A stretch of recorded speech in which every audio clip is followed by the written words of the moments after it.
I'm Sam Piper, 21 years of age. I'm a youth support worker down the Wrexham Wales project.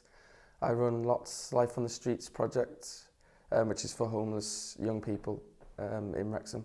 I think the biggest barrier young people face in trying to find work is that the employees are looking for someone with experience, qualifications, someone that's done the job before maybe.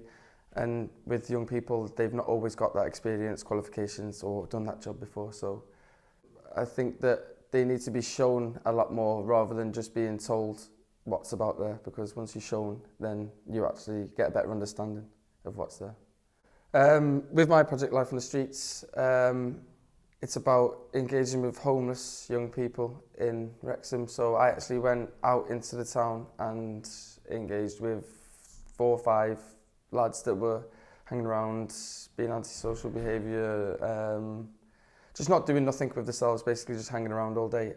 Brought them down to the warehouse, showed them the project, they stayed for the day and they've come back every week since. So I think it's better to show people rather than just tell them.